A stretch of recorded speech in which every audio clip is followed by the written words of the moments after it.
Tyler asks, what do you plan to do to protect the rest of us from the 1%? Elizabeth Warren said 50% tax is good, but 90% is too much.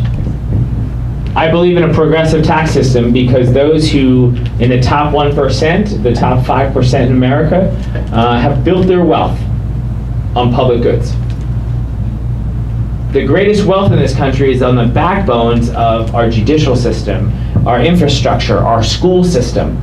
And that, if you start a company and you're in the top 1%, 5%, that's awesome, but you should pay a fair share because most of your prosperity was on the backs of millions of people. It was on the backs of those veterans that served in World War II, or on the backs of the other generations that served on the front lines. It's on the backs of our police officers and our EMS and our public health system. Because the greatest minds come to America and they want to start a job, start their careers. So if all their wealth is achieved through public goods, then we should, as a public, get some of that tax revenue. So I believe in a progressive tax system. I also believe in order to have what I would say equity in America is to have a corporate tax plan that doesn't favor blanket every corporation in America, but that is narrow and tailored. We just gave a tax break. We're down to about 21% on corporate taxes in America. Most of these corporations have more profits than we've ever seen in American history. After the 2009 crisis, and I know many of you have pensions that are invested in the stock market, but I'm sure people in this audience aren't sitting on hundreds of thousands of dollars of equities in the stock market. The people who did well in the last decade are people who still had cash when the recession went down and they invested it, and that leaves out a huge swath of everyday working families. So those people who have either the education or the generational wealth to stay rich, we need to make sure that there's fair dispersion throughout the country.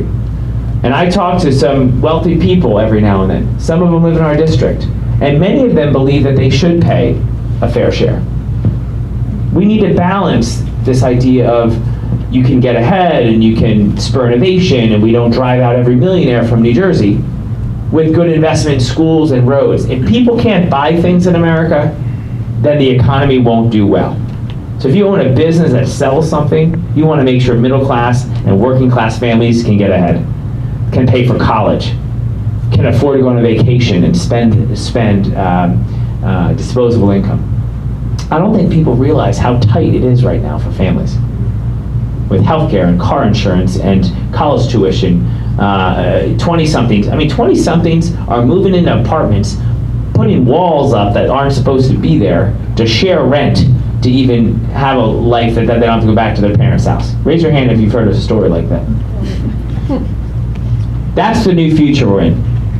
So we need leaders that understand this new future. We have a share economy that's happening, and we know it with Uber and Airbnb. These are real cost savings that can happen, that can be good for the environment. We need good tax revenue. We have e-commerce that's changing the face of every aspect. We have it here in Robbinsville with Amazon.